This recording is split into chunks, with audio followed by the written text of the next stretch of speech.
Hi everyone, Hadar here with Abraham Anderson here at the Jake and Gino conference in Orlando, Florida.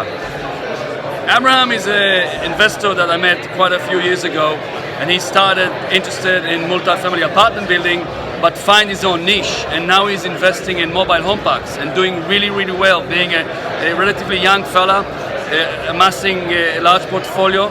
And soon he's going to also start his own podcast, so that's the first announcement of that. But Abraham, tell us, why do you like mobile home park? Why do you like mobile home park so much, and why did you choose that niche? Sure, Hadar. Yeah, the biggest thing with apartments, because I still have apartments as well, what always killed me was turnover and repair and maintenance. Expenses with apartments usually run around 50%.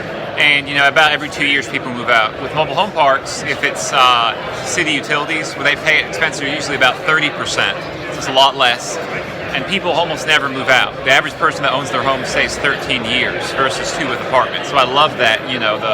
The occupancy stays very consistent, and you have very little turnover, and the expenses are much lower. Plus, they trade at a lot higher cap rates compared to apartments. You can get them at 9, 10, or 11 cap rates versus 8, 7, 6 with apartments. So those were a few of the things that really drew me to mobile home parks. Okay, great. And let me ask you, Abraham, what will be let's say a couple of gold nuggets you can share with the aspiring investor about mobile home park, and what would you say that they need to keep an eye for when they're choosing to invest in a specific mobile home park? Sure. When you're looking for parks, you want to find city utility parks. Try to stay away, especially on your first one, stay away from private utilities like septic or packaging plants or things like that.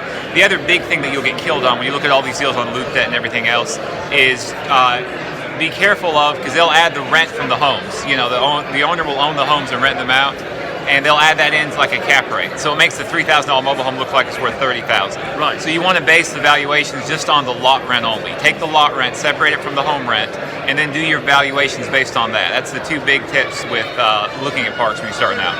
Great, Abraham. Thank you very much for your time today. No problem, for sharing Hadar. your knowledge. Yep. And we're looking forward to keeping up with your new ventures and your new podcast coming Sounds up. good. Appreciate it. Yeah.